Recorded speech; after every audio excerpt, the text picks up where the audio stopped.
When I first met Ralph Greco, I was afraid of him, just as all of you were, and some probably still are.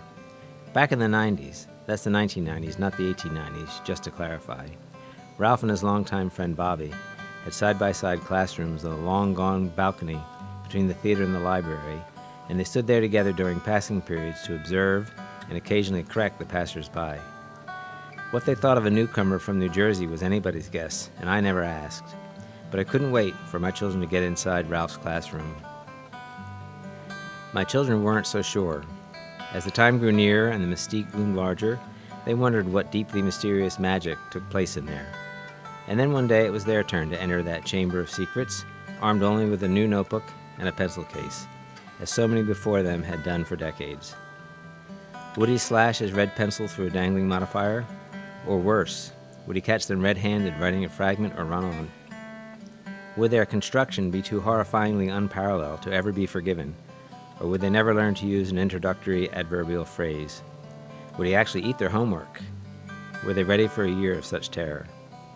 What they didn't expect was to be inspired, to finally understand when to use who and whom, and really care about that troublesome detail, to discover the depth of meaning in the Count of Monte Cristo, and build their own personalities and values around the lessons they found there.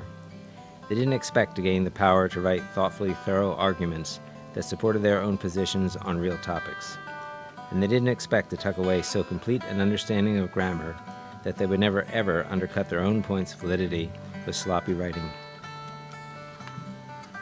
But mostly, they didn't expect to feel so loved and valued and respected. They didn't expect to be guided so warmly and thoughtfully, or be given so much freedom to think for themselves. They didn't expect to feel so at home and personally connected to their gruffly gentle, timeless teacher. They didn't expect those days in that chamber to shape them so profoundly and permanently. But that's what happened. For my children and generations of others. And by association, that's what's happened for many of us. What a gift, and what luck for all whose middle school years have coincided with Ralph's 50, and counting.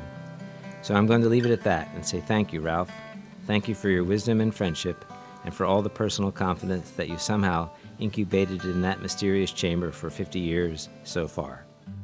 This one group of advisors I had, the last advisor meeting we had, one of the girls pointed to one of the boys, I won't mention his name, you all know him. She said, "Go on, do Mr. Greco," to the advisor group. And I said, "What are you talking about?" And she says, "Oh, he does an imitation of you, your advice you give." So he came to the front of the room and he sat up there and he said, "Work," and sat down.